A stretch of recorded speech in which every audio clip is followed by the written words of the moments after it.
미국의 제47대 대통령으로 도널드 트럼프 전 대통령이 당선되면서 트럼프 2기의 대외 정책에 관심이 모아지고 있습니다. 특히 중국과의 관계에서 트럼프 2기 행정부는 무엇보다도 경제적 요소를 중심에 둔 대결 전략을 취할 것으로 전문가들은 전망했습니다. 이조은 기자가 보도합니다. 미국 제47대 대통령으로 당선된 도널드 트럼프 전 대통령은 이미 1기 때부터 미국 우선주의를 강조해왔습니다.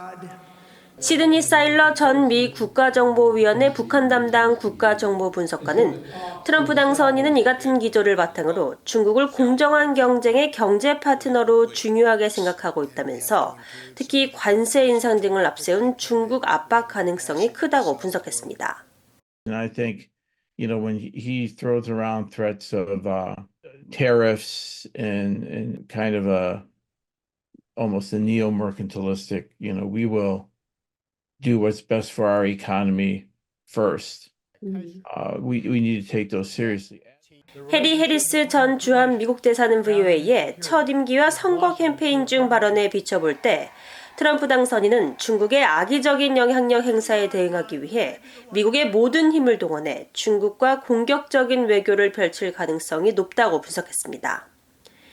특히 트럼프 당선인의 이런 공격적인 외교 노력은 경제적 요소가 즉각적으로 주도할 것이며 물가 상승률을 감안했을 때 지난 수년간 실질적으로는 감소된 국방 예산으로 인해 어려움을 겪고 있는 군사 준비 태세 및 역량을 신속하게 개선하기 위해 움직일 것으로 관측했습니다.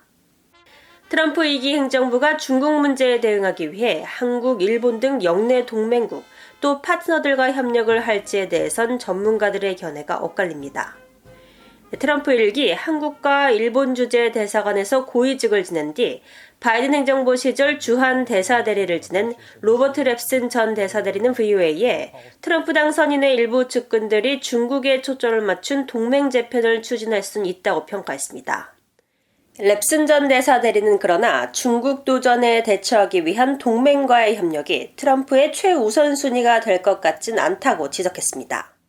미한동맹 그리고 중국 문제와 관련해 한국과의 협력의 중요성에 대한 트럼프 당선인의 인식이 불확실하다는 견해도 나옵니다. There are a lot of people around Trump who are huge advocates of a strategy of confrontation with China, confrontation not only in the economic and technological spheres, but also in the security sphere. And for those people, the alliances with Japan and South Korea are important pieces of this sort of China containment, China confrontation strategy. But I don't know what Donald Trump really will do because he's such a transactional thinker. 에반스 리비어 전 국무부 동아태 담당 수석 부차관보는 트럼프 당선인이 한국에 계속 방위비 압박을 한다면 중국 문제에 대한 한국과의 협력은 어려울 것이라고 지적했습니다. 트럼프 당선인이 무역 문제를 시작으로 중국의 대결적 태도를 취하기로 결정한다면 그런 접근을 효과적으로 하기 위해 미국의 영내 및 역외 파트너들의 도움이 필요한데 동맹국들과 동맹에 대한 트럼프의 회의적 시각과 한국 및 나토 파트너들에 대한 그의 날카로운 비판이 문제가 될 수 있다는 분석입니다. 한편 랩슨 전 주한 대사대리는 트럼프 2기는 역대 한국 대통령들이 겪어보지 못한 방식으로 현재 윤석열 대통령과 한국 정부에 많은 것을 요구할 수 있을 것으로 예상했습니다.